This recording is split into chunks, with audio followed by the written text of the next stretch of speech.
Eh, saya mulai dari mana ya? Jadi yang ingin saya tanyakan, saya di sini tidak tahu identitas saya apa. Namanya mungkin. Oh, namanya? Iya. Nama saya Nadia. Nadia, nomor handphonenya berapa? Sowan ya. Kuliah di mana, Pak? Saya kuliah di Universitas Islam Negeri Malang. Tadi sendiri atau dengan siapa sih? Tako langsung apa? Jadi belakangan ini dan sudah lalu-lalu saya galau. Ya maklumlah, namanya orang-orang muda. Tapi ketika Nah, kegalauan itu ada hubungannya dengan cinta yang pertama atau yang kedua? ketika segala sesuatu seperti Mas Abrang, Pak Zawawi, juga Cak Nun, ketika segala sesuatu, apabila kita sudah melihat segala sesuatu itu menjadi tanda-tanda Tuhan, itu pemahaman saya ya. Jadi ketika kita sudah menjadi observer, apalagi yang harus kita lakukan?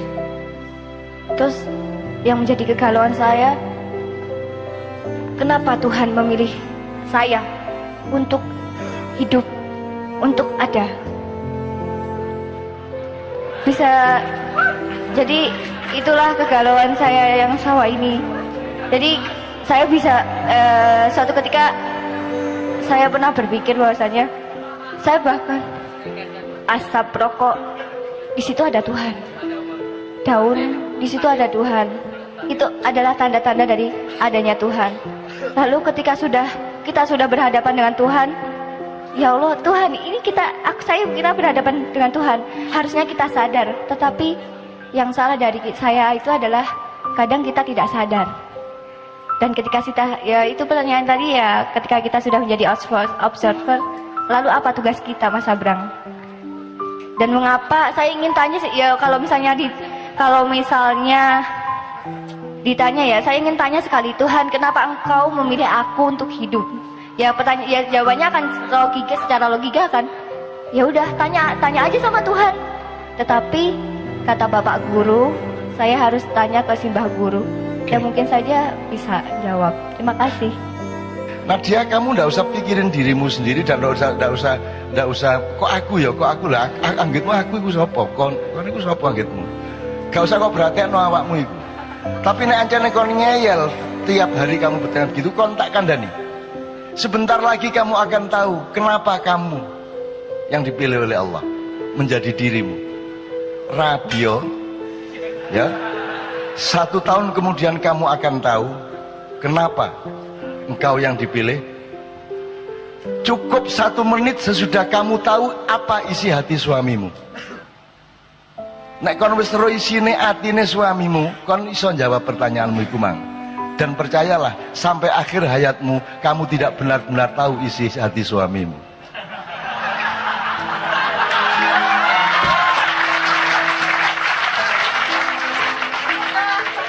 Wis ta aja adik percaya karo sapa-sapa, kejaba karo Gusti Allah. Bojomu nuroni kon bayangno Luna Maya iki. Sehingga kita sampai ke tataran sampai marifat tadi, dan itu semua relevan satu sama lain. Saya ingin katakan satu hal, bahkan tidak ada personalitas dalam kehidupan manusia aslinya. Anda jangan berpikir bahwa Nabi Muhammad adalah Nabi Muhammad.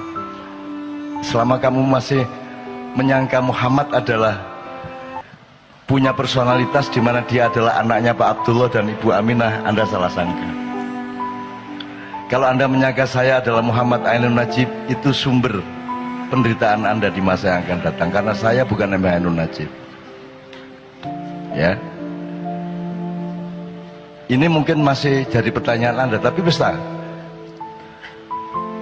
lebono omonganku iku. Kok kon salah sangka kon. Aku dudu Ainun Najib. Ya. Muhammad bin Abdullah yang dikasih jatah 63 tahun itu pun cuma identitas sementara, bukan personalitas. Itu identitas. Dia harus dilahirkan secara fisik dan harus dari bapak ibu tertentu karena ada keperluan untuk mendatangkan Al-Quran bagi seluruh umat manusia di bumi. Jadi itu identitas yang sangat sederhana dan hanya dibatasi 63 tahun. Kalau Anda bertanya siapa personalitas Muhammad, oh dia, kalau mau dicari katakanlah ada personalitasnya, oh dia lahir sebelum Jibril, dia lahir sebelum Iblis, sebelum Kanzul Jannah, sebelum Al-Khoshi, sebelum As-Sajid, sebelum Ar-Raqi, sebelum yang paling khusyuk dalam kehidupannya yaitu Iblis, sebelum yang paling Raqi, orang yang paling menundukkan badannya kepada Allah, orang yang paling mensujudkan wajahnya kepada Allah, orang yang paling bisa dipercaya untuk menjadi penyebar kesejahteraan atau bendaharawan surga. Dia adalah juniornya Muhammad. Jadi Muhammad itu bukan yang Anda kenal di Arab itu. Yang Anda kenal di Arab itu adalah resonansi dari personalitas Muhammad. Lagi nek anjane kate runu tak dudui kok. Ya, jangan disangka Muhammad bin Abdullah itu adalah personalitas. Itu cuma tugas sementara dan hanya sebentar sekali, yaitu 63 tahun. Jangan disangka bahwa dia sebuah diri, dia hanya sebuah peran, ya mas. Kalau dicari, oke, kalau masih ada personalitasnya, ya Nur Muhammad, cahaya Muhammad, Big Bang kata orang modern, di mana Allah menciptakan cipratan cahaya yang kemudian menjadi kumparan-kumparan, terus kemudian membelah-belah menjadi planet-planet dan galaksi-galaksi, satelit-satelit dan matahari-matahari. Jadi Muhammad itu lahir sebelum alam semesta, Muhammad itu lahir sebelum Iblis, apalagi Jibril. Maka Jibril itu adalah juniornya Muhammad. Maka kapan saja Muhammad memanggil Jibril, Jibril akan datang. Bahkan Iblis yang disuruh berperan untuk menjadi musuhnya manusia dan musuhnya Muhammad, itu bisa dipanggil, didawui, ditimbali oleh Muhammad kapan saja. Dan apapun yang ditanyakan oleh Muhammad dijawab oleh Iblis dengan sejujur-jujurnya. Kalau dia benar-benar musuh, dia tidak akan menjawab sejujur-jujurnya. Dia hanya berperan. Jadi Iblis itu cuma identitas, bukan personalitas. Anda jangan salah sangka. Nah kalau dikejar lagi, sebenarnya tidak ada Nur Muhammad. Itu bukan personalitas, tidak ada diri yang sejati kecuali Allah itu sendiri subhanahu wa ta'ala. Yang lain bukan diri, yang lain hanya cipratan dari diri sejati. Coba ya. Jadi kon iku aja tak digopoh karo awakmu dhewe. Kok aku anggitmu kon iku ono ta? Kon iku gak ono. Iku mek kun wis kon mari ono gak ono, mari ono gak ono. Gak ono masalah. Jadi awakmu gak usah perhatian sama dirimu. Dirimu itu tidak penting. Dan saya hidup itu bekalnya adalah yakin bahwa aku tidak penting. Yakin bahwa bukan aku ini yang akan jadi pusat perhatianku. Di dalam diriku tidak ada aku. Di dalam diriku tidak ada Ainun Najib. Karena sudah penuh cinta. Dan cintaku tidak boleh aku tujukan kepada diriku sendiri yang sementara bernama Ainun Najib. Di dalam diriku tidak ada diriku. Gitu loh. Wah ini nak diterusno kan tambah pecah ndasmu, utangnya akeh. Jika puisi-puisi jam 3 esok. Wes, nek disederhanakan gini. Di dalam diri Karwo ada apa? Seharusnya di dalam diri Karwo itu penuh urusan Jawa Timur, betul enggak? Selain itu tidak ada di dalam diri Karwo. Tapi Anda lihat semua pejabat, hampir semua pejabat, semua presiden di dalam dirinya penuh dengan dirinya. Di dalam diri SBY itu banyak SBY. Bahkan di dalam diri SBY ada SBY yang lebih besar daripada SBY yang memuatnya. Betul enggak? Sehingga Didik bela diri, Didik bela diri karena perhatian utama dia adalah kepada dirinya yang dia sangka ada, padahal SBY itu tidak ada. Kalau Anda ingin menjadi orang besar, kalau Anda ingin meraih kebesaran, Anda tidak bisa memanggul kebesaran dan tidak bisa menjadi kebesaran itu selain Anda bergabung dengan kebesaran sejati, yaitu Allah Al-Akbar. Kalau Anda bergabung dengan kebesaran Allah, maka engkau menjadi bagian dari kebesaran itu. Anda tidak bisa diganggu gugat oleh siapapun saja. Gitu ya. Jadi aku nang anakku sing handphone gurung dikekno AA mang ya. Sing arek ndi kemarin Malang tadi. Sing Nadia, bener. Nadia apa yang sebelumnya? Ya Nadia. Nadia, kamu ndak usah pikirin dirimu sendiri dan ndak usah kok aku ya, kok aku lah, anggitmu aku iku sapa? Kon iku sapa anggitmu? Gak usah kok perhatiin awakmu iku. Tapi nek ancane kon ngeyel tiap hari kamu bertanya begitu, kon tak kandhani. Sebentar lagi kamu akan tahu kenapa kamu yang dipilih oleh Allah menjadi dirimu. Rabio, ya. 1 tahun kemudian kamu akan tahu kenapa engkau yang dipilih. Cukup 1 menit sesudah kamu tahu apa isi hati suamimu. Nek kon wis ro isine atine suamimu, kon iso jawab pertanyaanmu iku mang.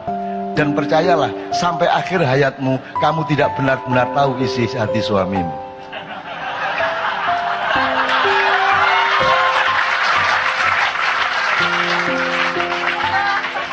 Wis ta aja adik percaya karo sapa-sapa kejaba karo Gusti Allah. Bojomu nuroni kon bayangno Luna Maya ini.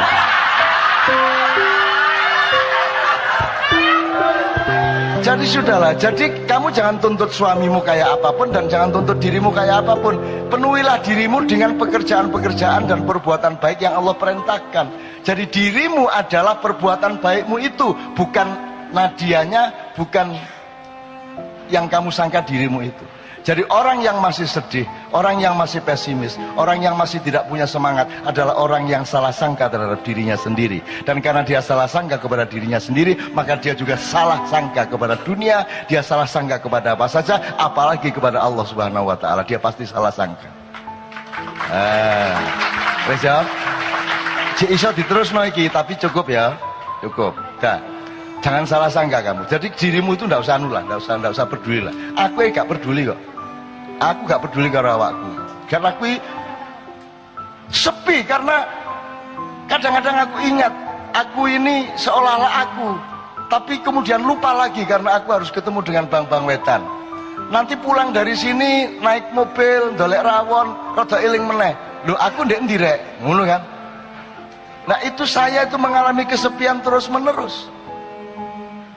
Dan kesepian itu aku perlukan. Aku topo ngerame. Kamu pikir kalau riuh rendah suara itu tidak sepi? Semakin riuh rendah semakin sepi kalau engkau berada di dalam dirimu yang sejati, yang jauh di lubuk jiwamu itu. Mulane wong Jawa duwe topo ngerame, gitu lho rek ya.